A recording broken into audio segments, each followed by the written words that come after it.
Nous ne savons pas si nous sommes en mesure de sortir le grand jeu dont on nous a tant parlé. Pourtant, nous avons tous sans exception un moral insensé. Heureusement, lors de notre première nuit passée dans ces collines rocailleuses et inhospitalières, la vie délirante que nous menions a perturbé le fonctionnement normal de nos unités. Ainsi, certains ordres ne sont pas respectés. Témoin celui du silence. En effet, la nuit, ordre est de faire le silence absolu afin de ne pas signaler notre présence à l'ennemi. Mais cette nuit-là, à 4 heures du matin, il était écrit que le destin manifesterait des sursauts aussi brumeux que l'atmosphère régnant en cet endroit. Notre section sommeille tranquillement dans le calme pervers de ces montagnes. Près de moi, il y a Djilali, le Mozabite, le Kabyle, mon serveur et chargeur et Christophe. L'unique Européen de notre groupe, tous les autres Européens ont été tués ou blessés et remplacés par des Algériens. Un jeune pied noir d'Alger, un Chaoui des Aurès et des hommes de ma région. De temps à autre, quelqu'un prononce une phrase banale, histoire de briser la monotonie de la nuit. Et puis, je ne sais pas ce qui prend au Chaoui des Aurès. Il s'agenouille sur un rocher et se met à répéter très haut « Allahu Akbar, Allah, la ilaha illallah ». Dieu est le plus grand, il n'a de Dieu que Dieu. 30 secondes après, Barazini est devant nous. Que se passe-t-il, les frères? Quelqu'un est mourant? Il ne se passe rien du tout, caporal-chef, répond Djilali. Le Chaoui fait sa prière. Mais ce n'est pas l'heure de la prière. Dis-tu de crier moins fort. Les frères, nous allons avoir des problèmes avec le sergent. Djilali se lève et je le suis près du Chaoui. Nous nous agenouillons et nous reprenons en chœur Allahu Akbar, la ilaha illallah. Dans les minutes qui suivent, tous les musulmans de la section se joignent à nous. Quand le sergent, un lieutenant et un capitaine, basés un peu plus bas, accourent pour voir ce qui se passe, tous les musulmans, que compte la colline, enchaînent d'une seule voix. C'est impressionnant d'entendre l'incantation, dont l'écho amplifie la portée au-delà des crêtes, résonner dans les montagnes. Le sergent, fou de rage, s'en prend à notre caporal en des termes virulents et en lui ordonnant que cesse immédiatement ce raffut. Notre caporal-chef perd son contrôle et, oubliant qu'il est à l'armée, répond vertement au sergent. Ce sont des musulmans, sergent. Je ne peux leur interdire de prier. Leur religion est aussi respectable que la nôtre. Le leur interdire serait une offense à la dignité humaine. Pour ma part, je m'y refuse. Notre caporal-chef est bien un homme de chez nous. Il vient à nouveau d'en donner une preuve formelle. Sur le point de poursuivre sa diatribe, le sergent se fait sèchement interpeller par le capitaine. « Taisez-vous, sergent, cette question ne vous concerne pas, et je vous interdis d'intervenir dans les affaires religieuses de nos soldats. » Me suis-je bien fait comprendre, sergent? Parfaitement, mon capitaine. J'interdis à quiconque de s'opposer à la pratique du culte de nos soldats. Les musulmans méritent tout notre respect. Messieurs, ce sont des soldats français. Qu'on ne l'oublie pas. Qu'on ne l'oublie jamais. Quant à vous, caporal-chef Barazini, vous avez agi en excellent soldat et en homme de bon sens. Permettez-moi de vous féliciter. Merci, mon capitaine. Messieurs, nous avons perdu quelques instants de sommeil, mais je peux vous affirmer que ce n'est pas grand-chose en comparaison des cauchemars que nos soldats donnent en ce moment aux Allemands. L'incident est clos. Que chacun regagne son poste. Il a fallu 3 jours et 3 nuits d'engagement féroce pour parvenir à percer la ligne Gustave. Et si nous avons réussi l'extraordinaire exploit de déloger les Allemands de leur position et d'ouvrir seulement la route du Belvédère, nous avons atteint les limites de l'endurance physique et nerveuse de l'homme. Nous sommes dans un état pitoyable. Le manque de sommeil, la fatigue, l'alimentation insuffisante et les habits méconnaissables ont modifié notre apparence humaine. Seuls les mulets, éventrés, doivent nous distinguer encore de la race humaine. La réputation des parachutistes allemands n'est nullement usurpée.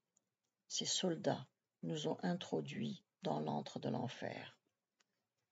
Nous sommes usés, incapables de réagir ou d'évaluer ce qui se passe autour de nous. En nous emparant de l'extrémité de cette chaîne de montagnes, nous avons seulement préparé le terrain pour l'opération suivante, l'attaque du Belvédère par les tirailleurs tunisiens. Quand ils partent par petits groupes, nous avons de la peine pour eux. Ils croient sans doute qu'ils vont simplement à la conquête du Belvédère. Pourtant, j'aurais aimé leur dire combien ils souffriront, combien ils regretteront de se rendre au royaume de Satan. Les pauvres hommes sont lourdement chargés. En plus de leur effet habituel, ils emportent avec eux du matériel, des réserves de munitions et de nourriture pour plusieurs jours. Là-haut, il ne faudra pas qu'ils s'attendent à être approvisionnés normalement.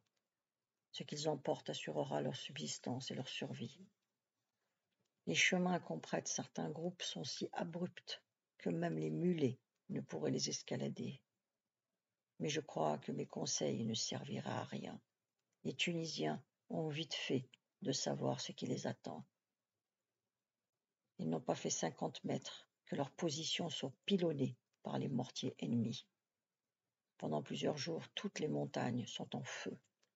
De Cassino au Belvédère, l'affrontement est général. Nuit et jour, les déflagrations des obus font trembler le sol. Le jour, les colonnes de fumée rendent le ciel opaque. La nuit, les éclairs de bombardement illuminent les collines.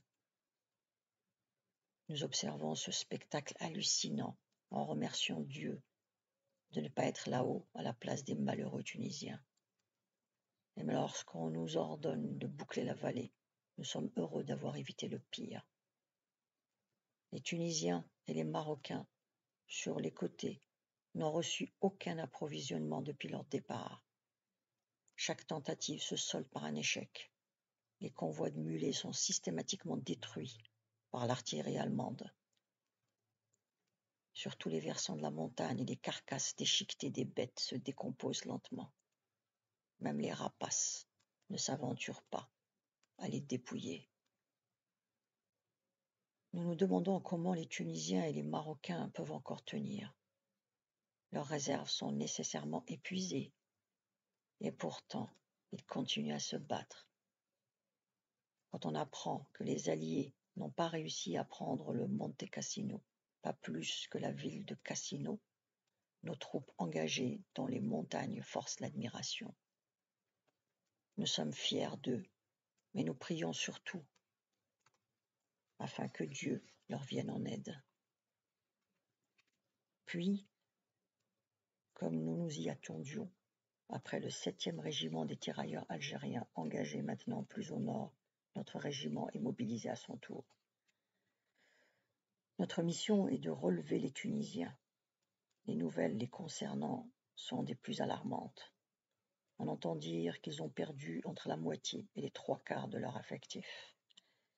Si ces estimations se confirment, c'est un véritable désastre. Toujours est-il que cette situation pousse nos officiers à pester contre les Alliés, incapables de déborder les Allemands et de soulager nos troupes engagées dans le Belvédère. Certains prétendent à ce propos que le commandant en chef du corps expéditionnaire français a fait parvenir une lettre cinglante aux Américains, dans laquelle il affirme que, faute d'un progrès substantiel sur le front du Cassino, il se verra obligé de retirer ses hommes du Belvédère par manque de troupes en réserve. L'imam m'a recommandé de prier de prier. Je prie, je prie, je prie. Les Allemands ayant modifié leur stratégie, nous nous heurtons à une violente attaque en début de manœuvre. Contre toute attente, ils ont décidé de couper de leur arrière les compagnies en pointe sur le belvédère. Et dès notre progression en direction des montagnes, nous recevons de plein fouet l'offensive adverse. L'effet de surprise joue en leur faveur pendant près d'une journée.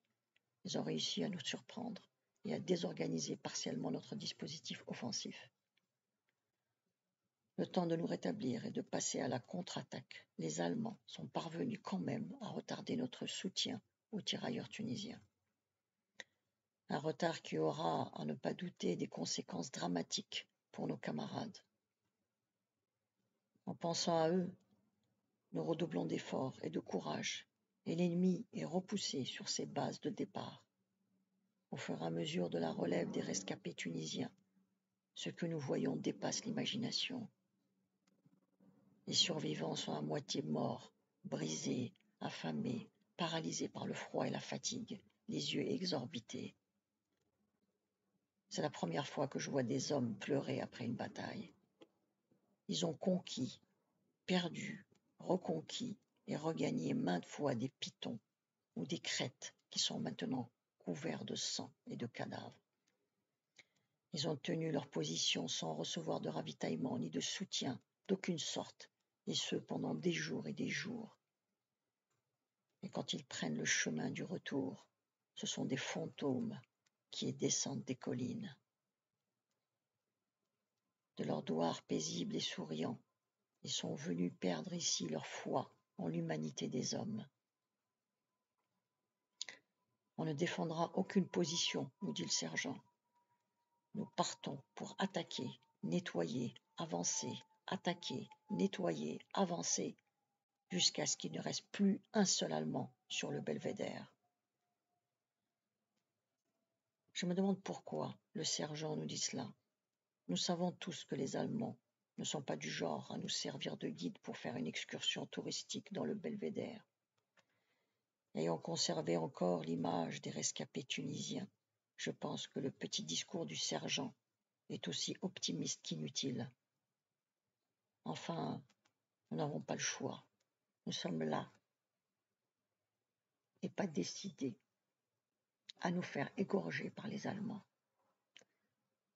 Dans cette multitude de cols, ravins et pitons qui constituent le belvédère, nous avons vite fait de comprendre que chaque section se trouvera rapidement livrée à elle-même. Pendant 2 jours, les combats respectent un semblant de logique stratégique. Nous savons à peu près où se trouvent les positions de chaque camp. L'ensemble des éléments de notre compagnie parvient à adopter une cohésion et une relative coordination dans les opérations. Mais dès la 2e nuit de combat, notre section est confrontée à une situation singulière. Nous ne connaissons plus les positions respectives des autres éléments de notre compagnie. Le radio de notre section étant mort et son poste détruit, il nous est impossible de savoir qui se bat sur la colline voisine alors que les heures précédentes, elle était entre nos mains. Les folles contre-attaques allemandes ont perturbé le tracé de nos lignes. Sans nouvelles, nous sommes coupés du reste de nos troupes. Paradoxalement, personne dans notre section ne semble en être affecté et la confiance est encore grande. Et cette nuit-là encore, l'appel à l'incantation éloigne toute velléité suicidaire de notre part. La suite, demain, à la même heure, vous pouvez vous abonner.